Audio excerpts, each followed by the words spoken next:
As Act 4 of Henry VI Part 2 commences, we see the fulfillment of the first of three prophecies that the conjurer made to the Duchess of Gloucester back in Act 1.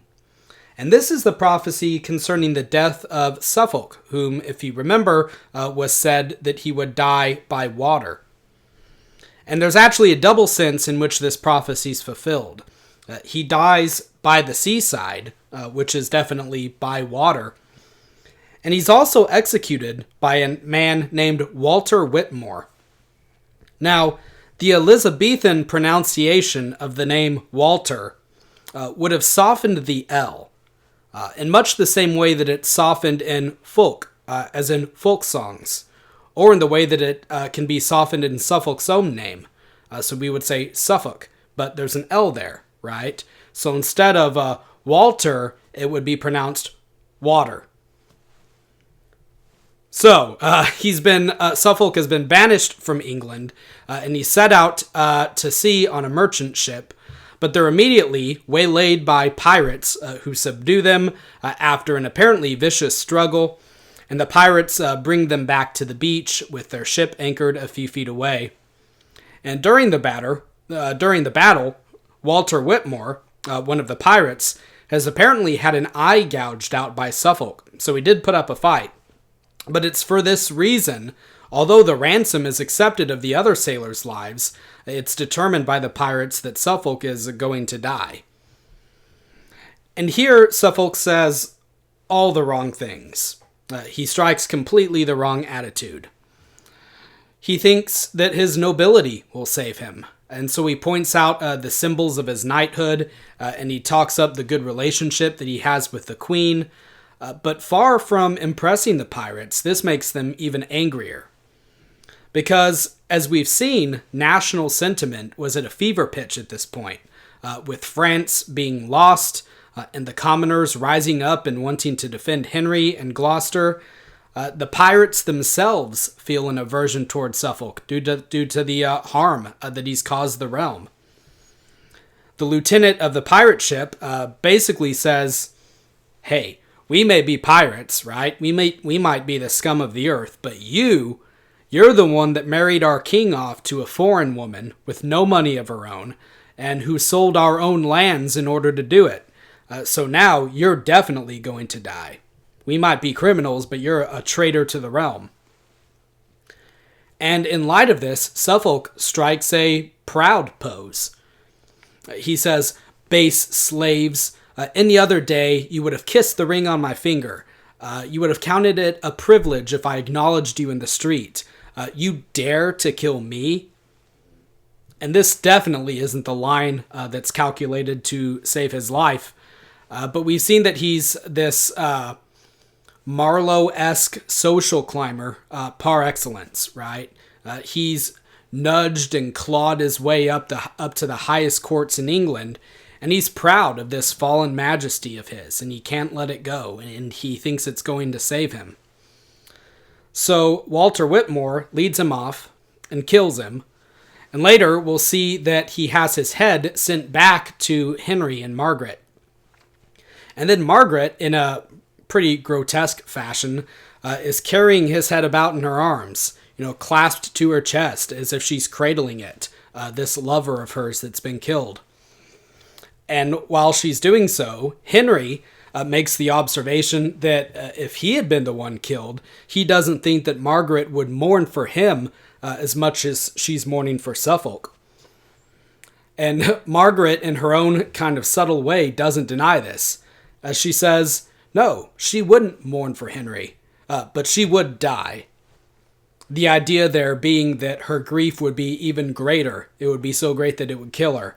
But there's certainly an equivocation there, nonetheless. She does say, yeah, I wouldn't mourn for you, you're right.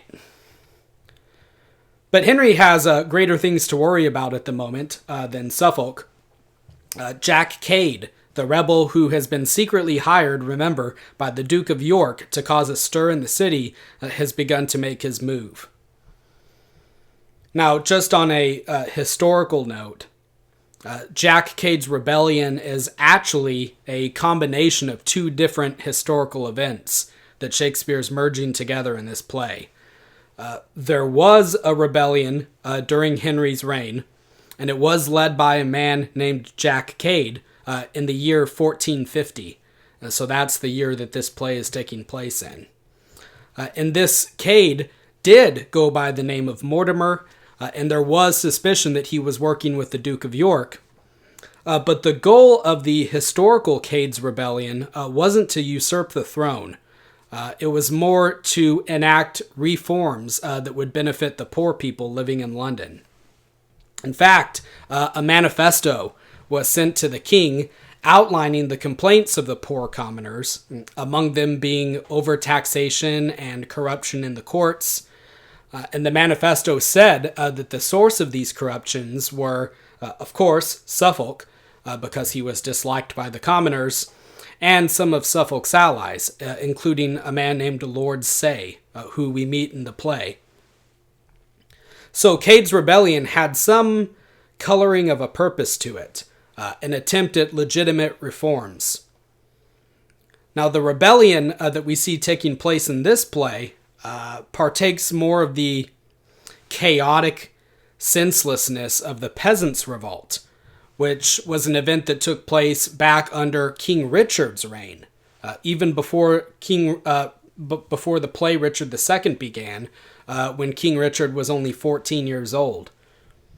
So that event, the Peasants' Revolt, was led by unlearned serfs who were also being crushed under heavy taxation and who resented the attempts of the law courts to regulate labor and wages in the wake of the bubonic plague.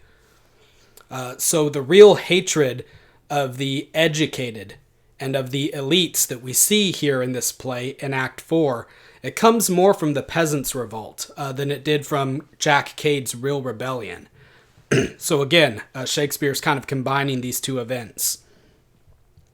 So the Peasants' Revolt, historically, they actually managed to sack the capital and take the Tower of London.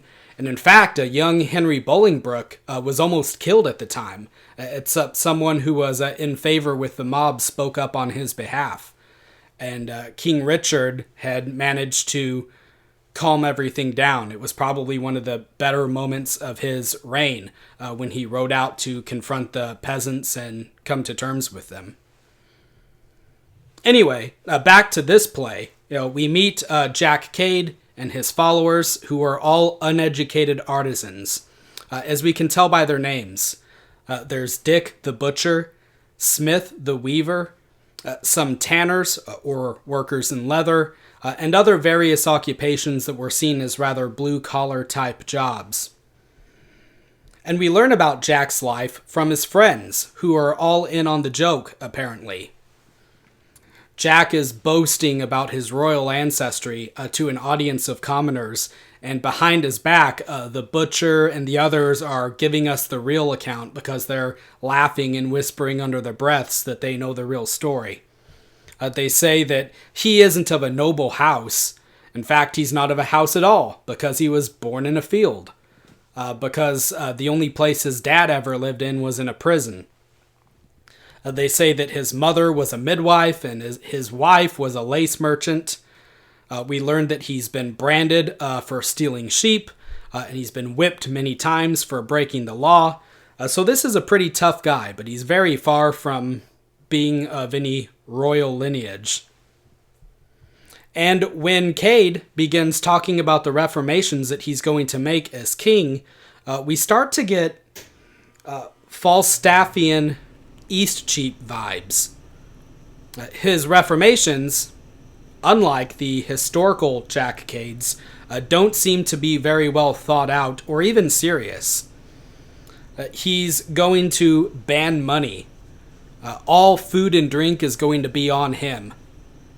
He's going to ban the drinking of small beer, or bad beer, weak beer, and increase the size of mugs in which good beer is drunk. And so this is reading like a drunken man's daydreams about ruling, not like any serious plans to be acted out. But the main thing, in fact, the only reform about which Cade seems to be serious, is that he wants to ban education. he sees education as a corrupting influence, and a man's ability to read and write as a sure sign of his dishonesty. And this is why the crowd starts demanding that the first thing they should do is kill all the lawyers. And Cade responds to that by saying this: "Nay, that I mean to do. Is not this a lamentable thing, that of the skin of an innocent lamb should be made parchment? That parchment, being scribbled over, should undo a man? Some say the bee stings, but I say 'tis the bee's wax.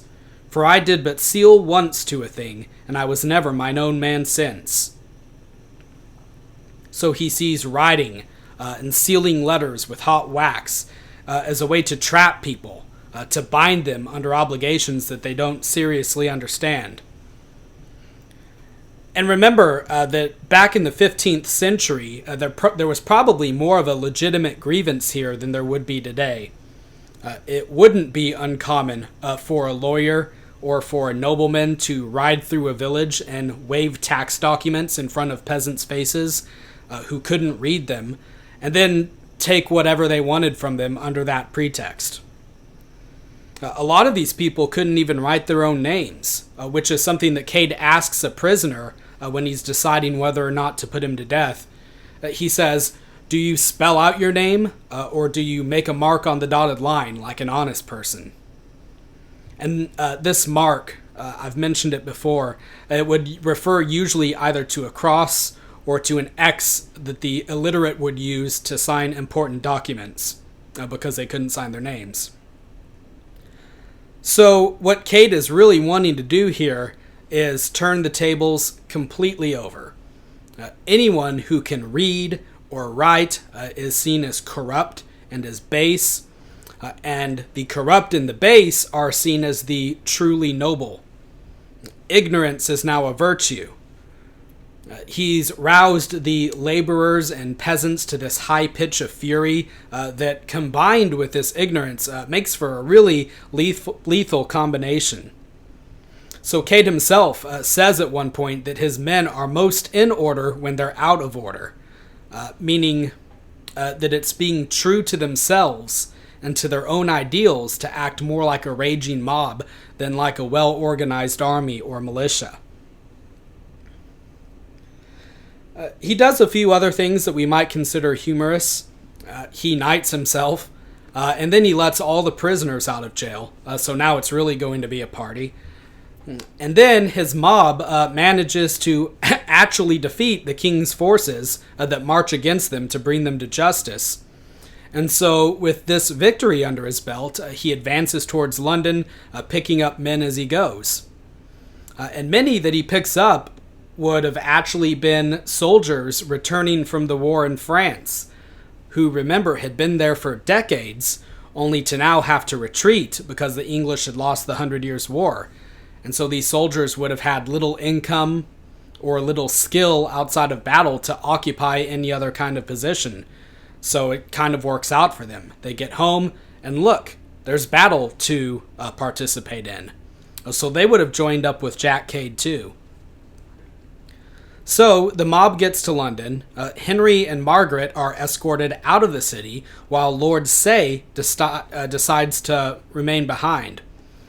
He knows that the mob has a particular vendetta against him, founded in truth or not, and that he's only putting Henry's life in danger by being around him. So Jack Cade storms London Bridge. He assaults the Tower of London, and he strikes the London Stone with his sword. Now, the significance of this is that in doing so, he was symbolically usurping London away from the authority of the Lord Mayor.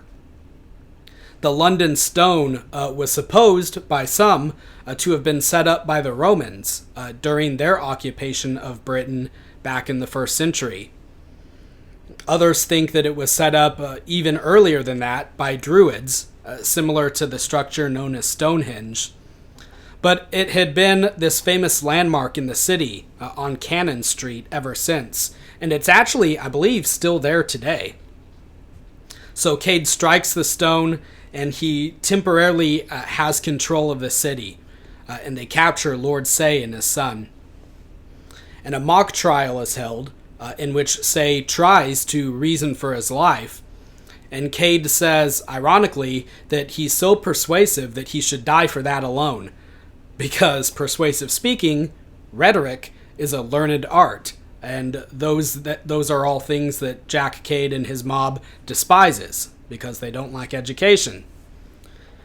So both Say and his son are beheaded, and then we get a really gory detail.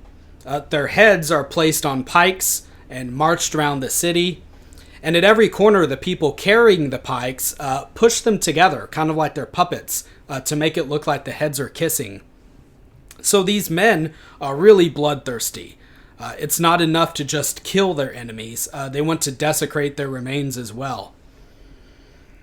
And now, of course, heads are rolling all over the place. The Says, Suffolks, and more, just as was foreshadowed, remember, by all of the imagery about heads back in Act 1, which we've talked about at length.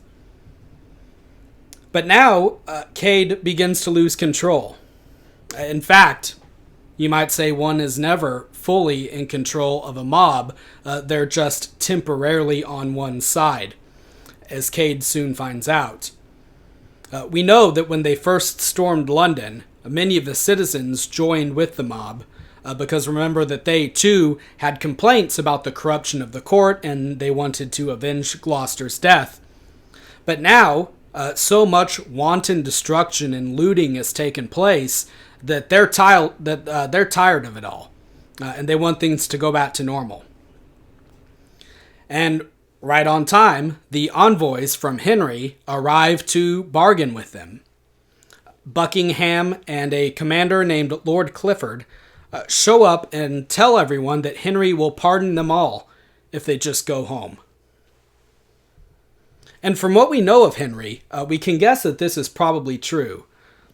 We've seen the promise of a pardon turned down by rebels before.